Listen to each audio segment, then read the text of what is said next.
Morning, a Pike County man charged with murder appeared in court for a pretrial conference.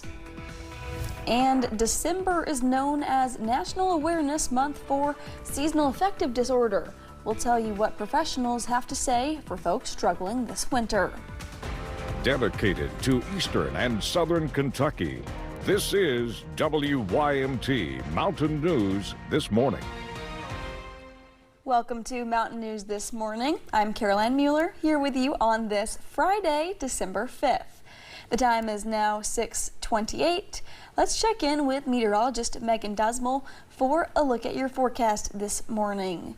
Megan, I can kind of get behind the snow today because it was pretty this morning. I'm sure when I leave here it won't be as fresh and nice, but it was nice to look at on my way in. I actually passed a couple houses with Christmas lights on. And it was kind of giving winter wonderland. I love that. You'll have to point out those houses to me and I'll go ahead and check them as well. I love Christmas lights.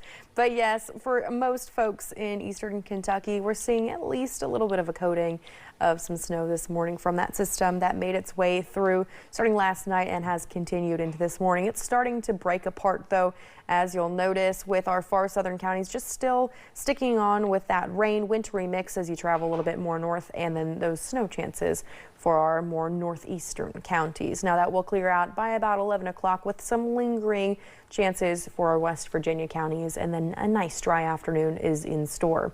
This temperature profile though for today isn't too pleasant. We're looking at temperatures in the low 30s and upper 20s for most folks, and then for our far southern counties that are seeing rain, they're in a mixture of the mid 30s. High temperatures for the day will be in a range of the 30s and low 40s. Caroline.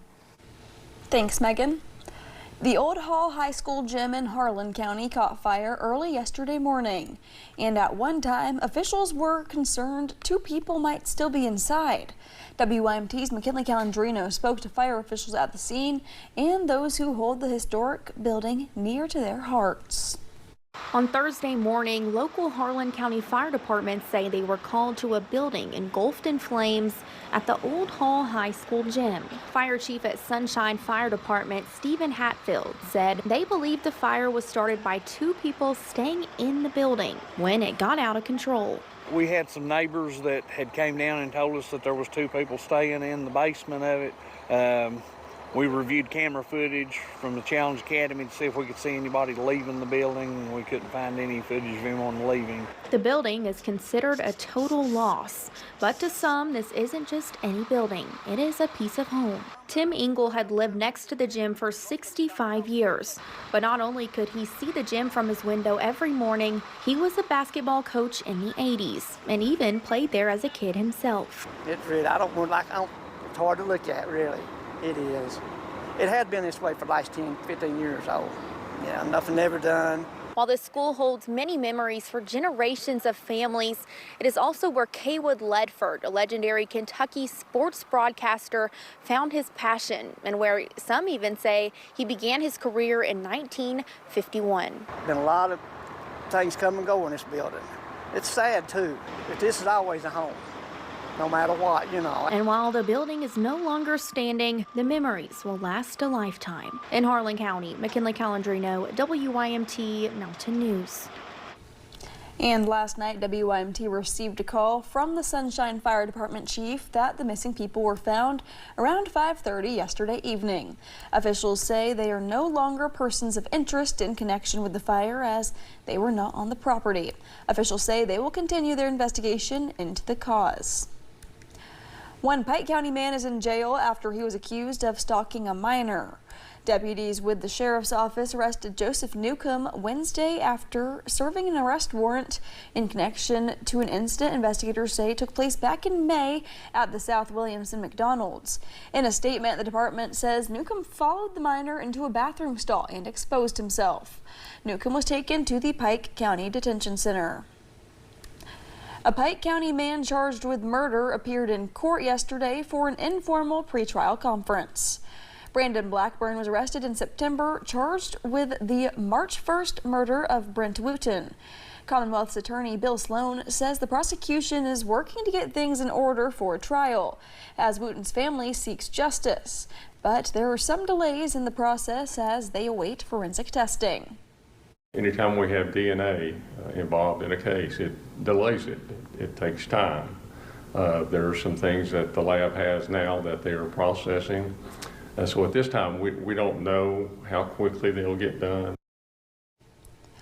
Blackburn is expected to be back in court in February. A judge has refused to dismiss a murder indictment against former Letcher County Sheriff Mickey Steins. Last year, Steins was captured on video shooting and killing Letcher County District Judge Kevin Mullins inside his chambers. A judge also denied Steins' lawyer's request to unseal his mental health evaluation. The judge did grant a request for a hearing to determine if Steins should be granted bond. A date for that has not been set. Attorneys for the man charged with murder in the Amber Spradlin case are asking for his bond to be reduced again. After being requested to meet a $1 million property bond, MK McKinney's defense team says they would have to put up $2 million worth of real property. Attorney Steve Ramos argues that they don't have that. So the request they filed was to either have a $500,000 cash bond or for the court to allow them to post only $1 million worth of real property and the $400,000 in cash. MK, along with his father, Dr. Michael McKinney, and Josh Mullins, are expected back in court for a pretrial conference in February. An Eastern Kentucky college campus is making significant progress, both in the rankings and with several new construction projects that are currently underway. Morehead State University is in the midst of carrying out its campus facility master plan that serves as a strategic roadmap for revitalizing campus infrastructure. Buildings are going up all over campus at MSU, invests more than $320 million in student living and learning spaces to align with the university's long-term vision. Morehead State University is making transformative advancements. Most notably, our campus is building 5 new buildings all at once. 2 brand new residence halls to house a total of 400 students, a science and engineering building, a new music building, a new business building, and a new veterinary science building. We're so excited because we're making progress all over campus. Progress in our residential halls, progress in our academic climate, and progress with our rankings and reputation. Morehead State is now ranked number 12 by U.S. News & World Report as the top public regional university in the South. Plus, MSU has earned a Carnegie designation as a public research university. Diabetes continues to be one of Kentucky's most pressing health challenges, with more than 450,000 Kentuckians living with the disease. Another 100,000 are estimated to have it and don't know it. Yesterday, a monthly support program in Leslie County hosted its final meeting of the year, bringing people together to learn, share, and manage their health. In a region where diabetes touches almost every family, health leaders say education outside the doctor's office is critical. That's why ARH and the UK Extension Office host Diabetes Connection, a monthly workshop throughout 9 locations and online. It's important to offer these additional services outside of the clinic setting to not only people who have been diagnosed with diabetes, but also those either friends, family members, whoever may be a caregiver for someone with diabetes. Sessions include a health professional speaking, healthy recipes and sampling, and practical tools for managing blood sugar. Throughout the region this year, the program saw major results.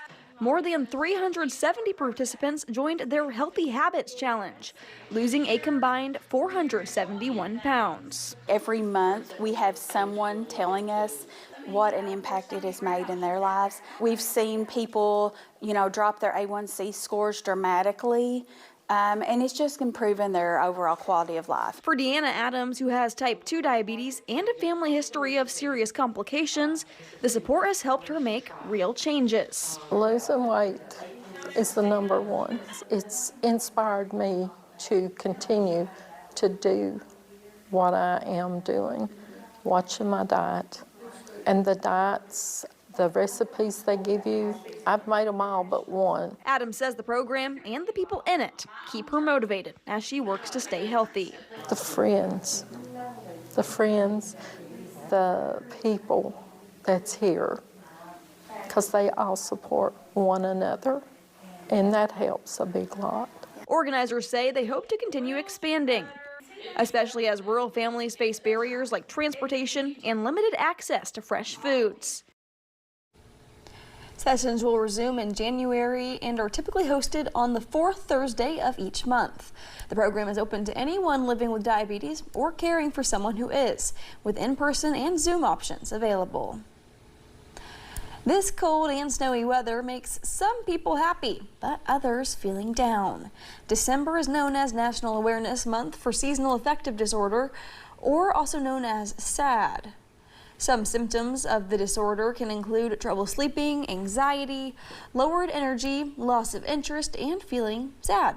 At primary care centers of Eastern Kentucky, there are family practice providers and behavioral health providers that help folks struggling through the winter months. Amy Thomas says there are also resources for urgent cases. People can dial or text 988 at any time if they're having some type of crisis, or if they're just particularly having a difficult time and need to reach out just to someone outside the family, just someone on the outside to talk to. Thomas says it's important for people to know if it's okay to ask for help and they are not alone. Several holiday traditions are returning to Louisville this week. Starting today, A Christmas Carol is back at Actors Theater after being away for years. The timeless classic is based on Charles Dickens' classic A Christmas Carol. It follows the tale of Ebenezer Scrooge, who's visited by three ghosts of Christmas past, present, and future. You can find it at the Pamela Brown Auditorium from today until December 21st. It was last on stage in Louisville back in 2019. Yeah, so this is an adaptation that it's our first time producing, written by Lavina Jadwani, and it is very faithful to the Dickens text, about 98% straight from the novella. And what we love about this adaptation is that Lavina expressed to us that this story is a carol that takes a community to sing and that we sing every year as a tradition. So instead of what some versions have where you have a single narrator or perhaps Dickens himself is narrating, this is an ensemble-based production. For anyone interested in heading to Louisville, tickets are on sale right now and they start at $30. And we're still dealing with those very chilly temperatures this morning, so make sure you're wearing a coat as you're heading out the door. Our more northern counties are seeing a mixture of those upper 20s and low 30s, but as you travel to more of our southern counties, which are seeing some rain chances this morning, that's when you'll see some mid 30s popping out. By the afternoon, we will be warming up into the upper 30s and low 40s, but we are still seeing a mixture of precipitation this morning. As I mentioned, still some rain for our far southern counties, wintry mix as you travel more towards the north, and then snow for more of our far eastern counties in Kentucky and our West Virginia counties. Now, in terms of what you need to know as you're heading off to the bus stop this morning, still seeing that wintry mix this morning. Temperatures in the low 30s. By the time you're heading home, upper 30s and cloudy skies. Caroline. Thank you, Megan, and thank you for joining us. The time is now 6:41. Still to come on Mountain News this morning, live shopping for the digital age. We show you how the new frontier of e-commerce is helping small businesses stay afloat.